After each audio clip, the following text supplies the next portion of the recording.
L'objectif de la formation, c'est d'amener les étudiants à spécifier, concevoir et réaliser des projets informatiques qui peut être de grande ampleur et puis qui peut être dimensionné dans un contexte industriel. Les 2 premières années où on essaie de faire en sorte que les étudiants sachent mener un projet déjà du début à la fin, donc de la conception à la réalisation.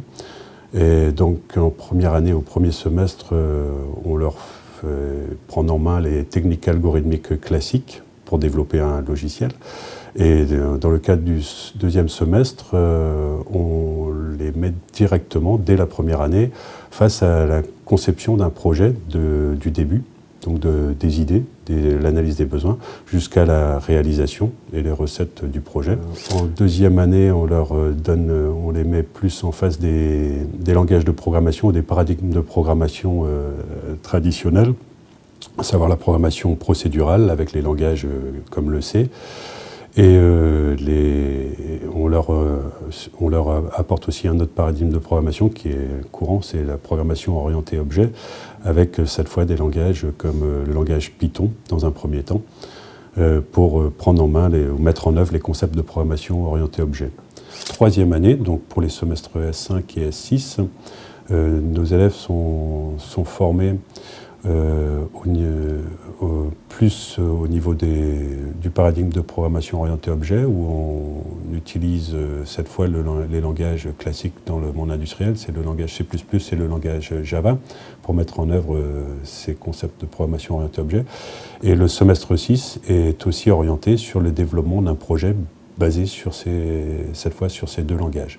Donc dans les 2 dernières années de la formation à l'ENIB, nous axons notre formation autour de 5 axes. Le premier axe de la formation concerne l'étude de la programmation système et des réseaux, donc ce qui concerne la gestion d'un système informatique et la communication entre les systèmes informatiques. Le deuxième axe concerne le génie logiciel et les systèmes d'information. Donc le génie logiciel avec toutes les méthodes pour mener un projet informatique jusqu'à son terme, avec les techniques de modélisation comme le langage UML. Et au niveau des systèmes d'information, on étudie tout ce qui est dans le domaine de la gestion des bases de données relationnelles et puis des données au format XML. Donc ça, c'est les 2 premiers axes de formation qui sont fondamentaux pour un ingénieur informaticien qui ira sur le marché. Savoir concevoir et développer une interface homme-machine pour mettre l'utilisateur en interaction avec un logiciel. Et aussi les études autour des développements d'applications web, tout ce qui est développement d'applications réparties. Donc ça, c'est le troisième axe qui est aussi très important.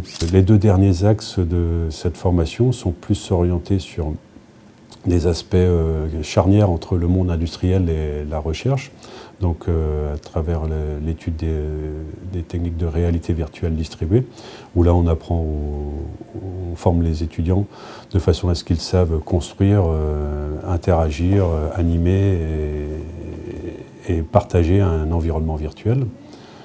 Et la dernière axe de formation, c'est l'intelligence artificielle et simulation, où là on apprend les techniques de représentation des connaissances et pour la résolution de problèmes, avec les techniques de l'intelligence artificielle, et donc basées sur l'utilisation d'un langage de programmation logique et puis l'utilisation des techniques d'intelligence artificielle, donc basées sur la théorie des graphes, pour développer des applications.